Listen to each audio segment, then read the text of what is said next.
Now, Dr. Dorlen, you brought up a wonderful point as we were chatting before we went on the air. You were talking about the feelings that people were showing today 10 years after the fact. Yes. You used the word empathy.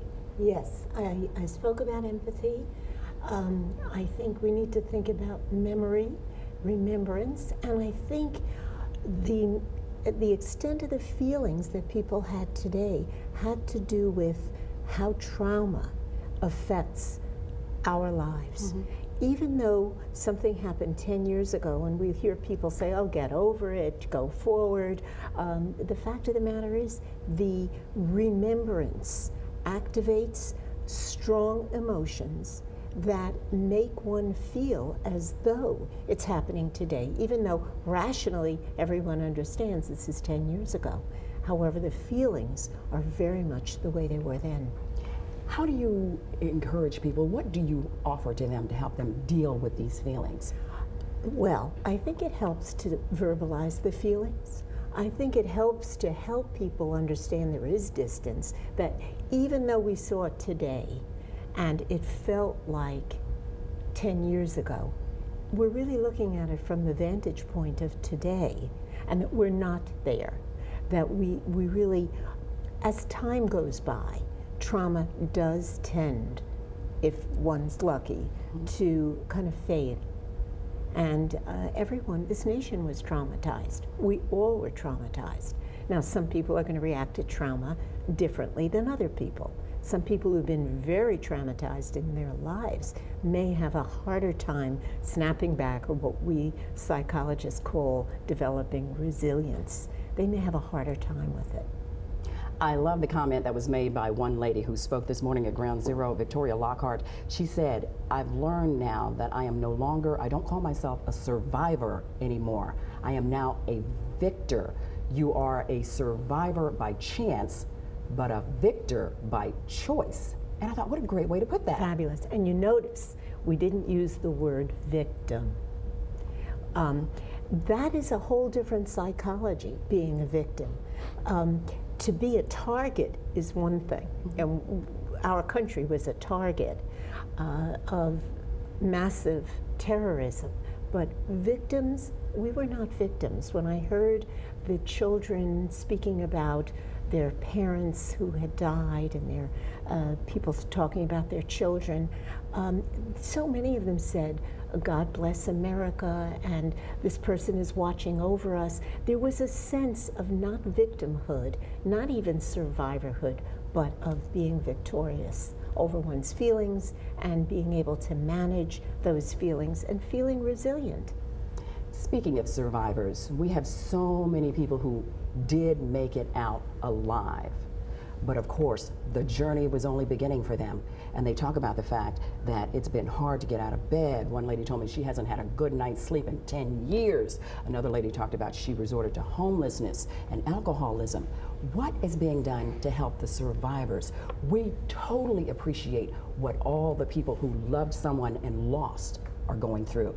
But I don't know if we understand the impact this has had on the survivors in 10 years. It was like a death in their lives, and now they too have to bounce back in a different way. Many of the firefighters still go to counseling today.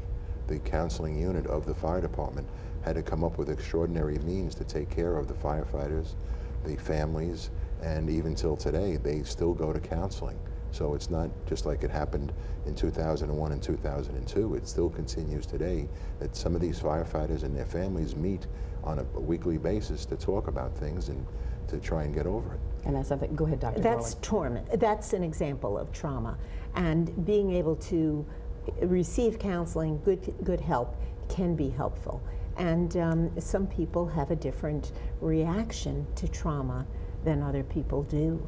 And yeah, there's some firefighters who are fine, and there's some who are still really struggling with the memories in the form of flashbacks, repetitive dreams, reenactments of the scenario. Mm-hmm. So they might hear a sound that was a sound that was played back then that they heard. Hearing it again, it becomes an echo, and it issues forth the same kinds of emotional responses that were present 10 years ago.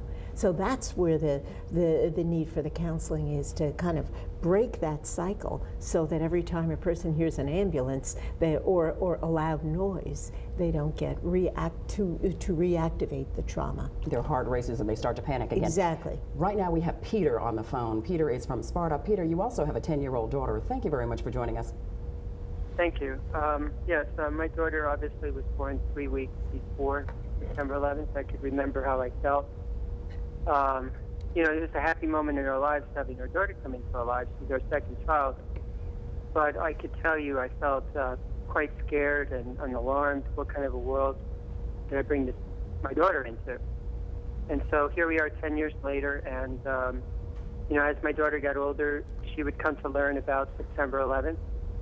And what I've explained to her was that acts of, you know, terrorism occurs in the world. They weren't new, although this one in particular hit the United States. And so it was very traumatic for people here because we've never experienced such an event, or even of that magnitude. I also explained to her that we have a world where people react toward terrorism. You know, their desire is to make people fearful, to change the way they live their lives. And one of the abdominal spirits that we have is to fight that, to resist that, and to say, you know what, we're not going to cower in fear. We're going to, you know, show courage. And that's about the best way to fight people who are have hate. And we're also people of faith. And that's one reason I think that we share our faith as a family.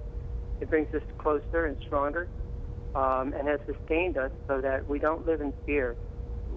We respectfully look back at September 11th and the events that occurred then, and our hearts go out to the families who suffered loss. But we find healing in our faith and trust in God, and that's what sustains us day to day. Peter, what beautiful words you are sharing with us. I'm curious, what is your daughter saying to you about all of this?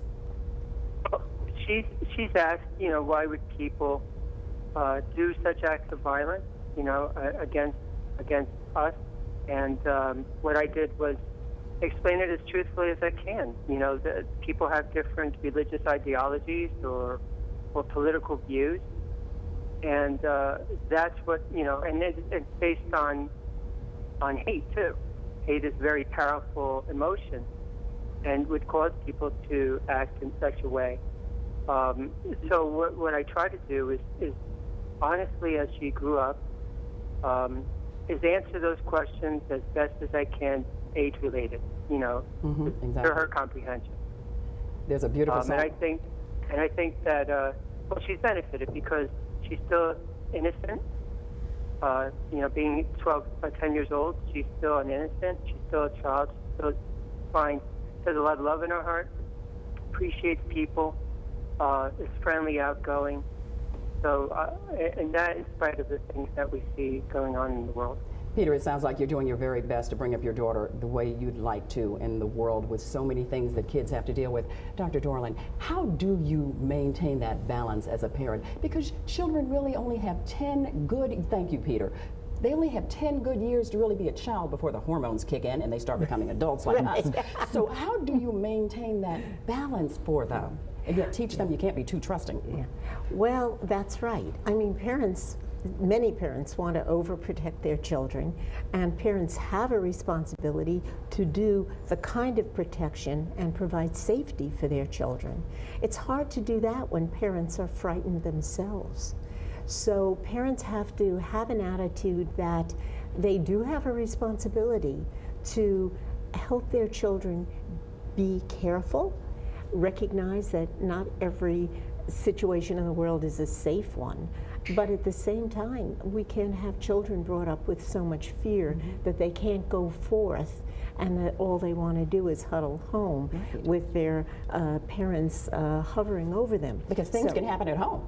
Right, right. So it's not easy being a parent. It's never been easy being a parent. You just do the best you can. You just do the best you can, trying to be as aware of your child's needs and how you can keep them safe without overprotecting, and imbue them with a sense of courage and purpose, And I think kids pick up on that. And be open. Don't ever try to hide anything. They're smart. Be open, Well, but age appropriate open. That's open. right. They don't want to know everything. No. And they do need a certain level of appropriate protection. And that's part of being a good parent, too. It's not so different from the little kid who asks, you know, Mom, where did I come from? And the mother goes through this whole story about with the egg and the this. And the kid said, oh, because my friend is from Brooklyn. And so we don't want to give too much information, which can create more anxiety for kids than they really need. Exactly. Stay with us. We'll be right back with more of your calls here on News 12 New Jersey. We really do want to hear from you, so pick up the phone and dial in.